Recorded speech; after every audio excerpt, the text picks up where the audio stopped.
Vamos em frente então, seguimos ao vivo, 8h46 e agora teremos os mesmos assuntos, as mesmas perguntas, mas ouvindo um ponto de vista diferente. E hoje, nesta quarta-feira, é com o professor de Direito Constitucional Ricardo Baronovski.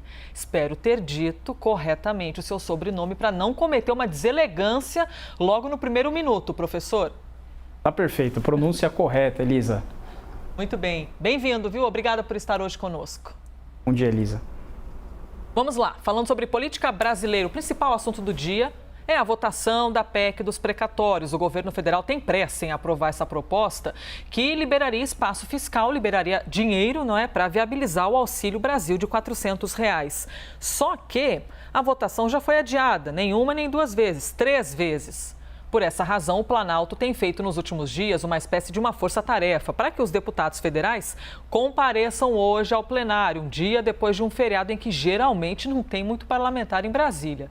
De acordo com a apuração do analista de política da CNN, Gustavo Uribe, lideranças informaram que houve a indicação de liberação de emendas e indicação de cargos para que possa haver um convencimento com os parlamentares, para que eles estejam presencialmente para a votação dessa PEC. E na tentativa de tentar aprovar a PEC, o governo também teria acenado aos governadores da oposição.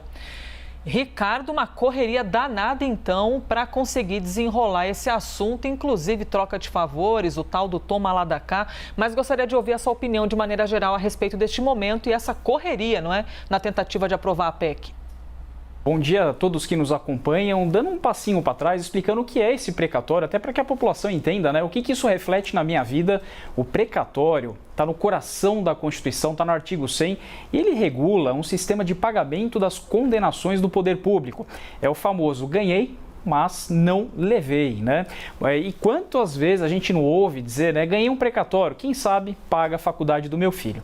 Eis que surge então essa PEC 23, é uma proposta para alterar a Constituição e aí então traz a polêmica. Ela exige um quórum super qualificado, Elisa, exige 3/5 em 2 turnos, nas 2 casas do Congresso. Em termos mais práticos, a gente precisa ter aí uma votação com 308 deputados federais, é um quórum super alto, não é uma lei, é um quórum de 3/5, ele é maior do que a maioria dos parlamentares, e depois, lá no Senado, em 2 turnos, a gente precisa de uma aprovação de 49 senadores federais. Ora, isso já foi adiado 3 vezes, né? Seria a 4ª vez colocando em pauta hoje, a última foi no dia 27 de outubro, e o bastidor indica que ainda não há esse quórum qualificado, esse presidencialismo de coalizão, esse convencimento que se faz com os parlamentares tem uma tônica muito forte, o ano da eleição. Porque uma vez aprovado essa PEC dos precatórios, né, que estende o teto de gastos, isso se torna eleitoralmente muito favorável para o Bolsonaro,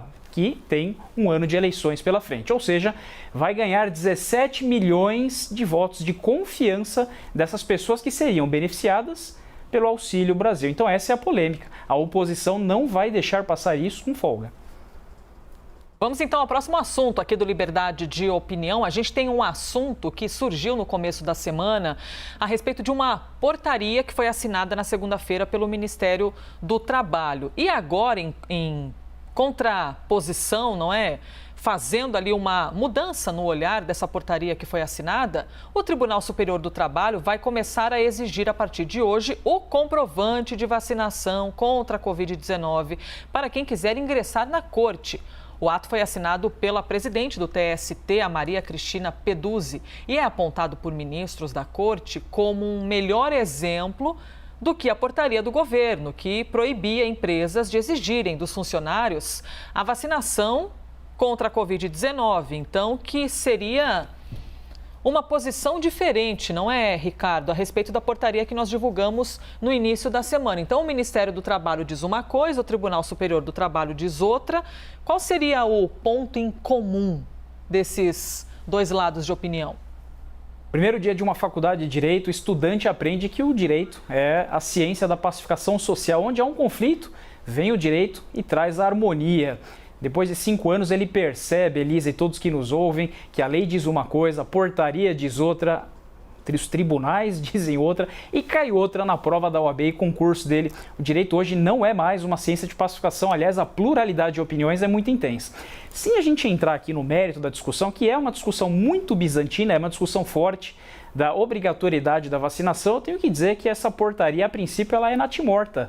Ela nasce muito frágil e corrobora a opinião aí do Molica, tendo em vista que a forma como ela foi editada, a princípio desbordaria da lei e, principalmente, vamos recordar, o STF, nossa Corte Suprema, em dezembro de 2020, já tem o entendimento de que a vacinação é obrigatória, é compulsória, sob pena de sanções indiretas.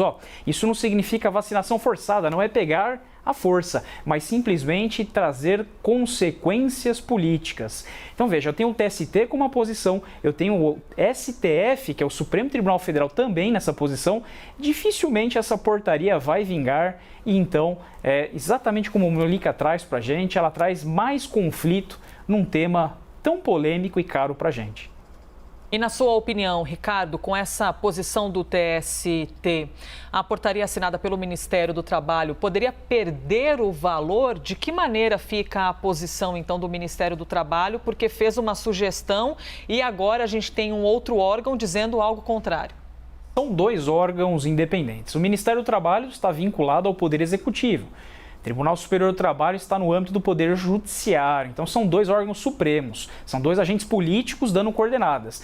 Mas provavelmente essa portaria logo será questionada a constitucionalidade dela e ainda que ela extraia fundamento no princípio da liberdade, cabe a gente se recordar também que a Constituição também traz a proteção do direito à saúde, da dignidade da pessoa humana, do pacto federativo, do pacto coletivo e dificilmente essa votação do STF será revertida, o entendimento pacífico da Corte pela obrigatoriedade da vacina.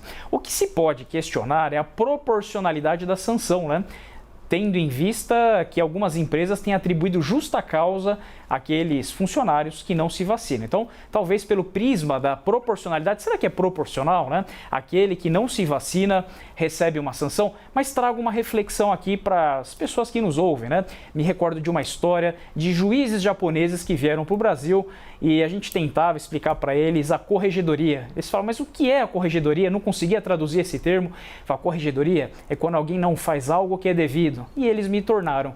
Mas por que ele não faria algo que é devido? Então talvez ali melhor que a força fosse a conscientização dos trabalhadores. Vamos para o próximo assunto aqui do Liberdade de Opinião. E você já sabe que a gente está sempre ao vivo, não é? Ao vivo para todo o Brasil. Agora 8h53, virando 8h54. Eleições do ano que vem. A gente fala sobre a movimentação dos possíveis candidatos à presidência nas eleições de 2022 e que essa movimentação ganha a cada dia mais força. Além do ex-presidente Luiz Inácio Lula da Silva, que deve protagonizar a corrida eleitoral com o atual presidente Jair Bolsonaro, provável candidato à reeleição, alguns outros nomes estão aparecendo, não é? Estão se apresentando aos poucos. Vamos a eles. O apresentador de televisão José Luiz da Atena, atualmente no PSL, avisou a integrantes do partido que vai deixar a legenda em direção ao PSD, que há poucos dias filiou também o presidente do Senado, Rodrigo Pacheco. Já o partido Podemos confirmou que a filiação de Sérgio Moro ao partido ocorrerá no próximo dia 10 de novembro. E o presidente Jair Bolsonaro afirmou na Itália para a imprensa que 3 siglas disputam o seu nome na filiação: Republicanos, PL e PP. Ricardo, como você avalia essas movimentações nas legendas e, na sua opinião, o PSD se fortalece ao trazer José Luiz da Atena, depois de trazer o presidente do Senado, Rodrigo Pacheco? Começando com uma reflexão do presidente tendo que se filiar a um partido. Aqui trago até uma discussão recente do STF da impossibilidade da gente ter candidaturas avulsas, também chamadas de candidaturas independentes. Ora, o STF tem essa posição que para a gente concorrer a um cargo público é necessário a vinculação a um partido político. Todavia, isso contraria os tratados internacionais de direitos humanos, o Pacto Internacional dos Direitos Civis e Políticos, a Convenção Americana de Direitos Humanos diz que todos têm o direito de concorrer sem partido político. Mas, no Brasil, a gente sabe a força que tem os partidos políticos, fundo eleitoral, fundo partidário. Então, a polêmica é qual partido se vincula mais à ideologia do presidente. Então, essa é a polêmica. Ele não pode concorrer sem partido. E ele se vê numa escolha trágica de se aproximar daquele que mais se alinha à ideologia dele. Em relação à terceira via, eu corroboro de muitas opiniões jornalísticas de que a terceira via nasce velha, né? A nossa população já não acredita mais em novidade. Há uma pesquisa da FGV com base em 500 mil de postagens, 90% do conteúdo dessas postagens ou é Lula ou é Bolsonaro. Dificilmente essa terceira via que já nasce tão fragmentada, olha quantos nomes, Moro, Datena, Dória, Eduardo Leite, a gente consegue listar pelo menos uns 10. Ela nasce fragmentada, sem força e provavelmente, ao que tudo indica, a terceira via não vai ter força política suficiente para derrubar essa polarização das eleições que parece inevitável. E eu concluo dizendo o seguinte, talvez aí teremos uma eleição de um debate destrutivo, apontando o dedo para o que o outro fez e não aquele debate construtivo das propostas que são boas para cumprir a Constituição e o que é melhor para o bem-estar e para o interesse público do nosso país. Ricardo, falando especificamente sobre a filiação de Sérgio Moro, levando em conta que ele foi uma das principais bandeiras do presidente Jair Bolsonaro durante a corrida eleitoral, entrou de fato para a equipe como ministro da Justiça e no meio do caminho, por divergências, pulou para fora do barco.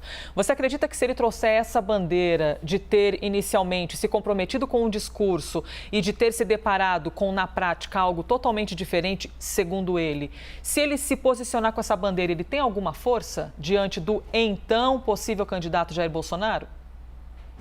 Tecnicamente é um candidato completo. Lembramos que ele foi ex-juiz federal, foi ministro da Justiça, domina mais do que ninguém as leis e a Constituição, sabe trabalhar juridicamente. Mas a gente sabe que em eleições a força política é que domina.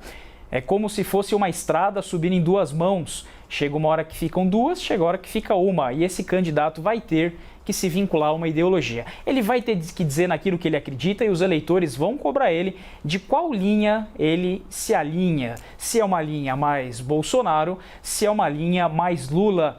Esses candidatos que se apresentam como terceira via, principalmente o ex-juiz federal Moro, vai ter que revelar sua posição. Ele será cobrado pelos eleitores e ele também não vai conseguir fugir dessa polarização.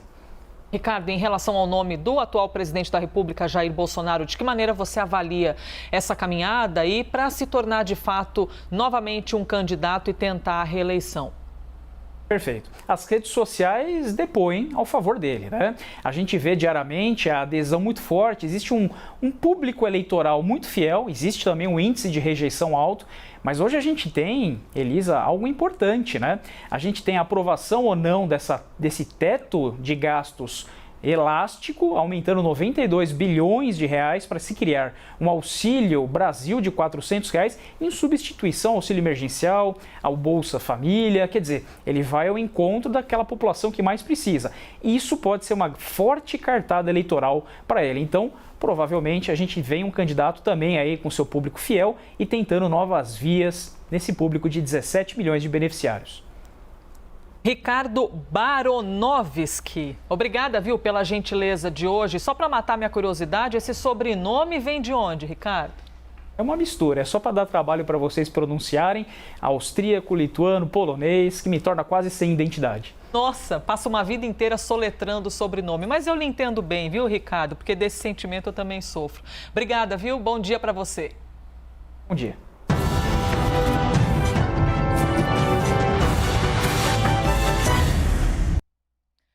As opiniões emitidas pelos comentaristas do quadro não refletem necessariamente a posição da CNN.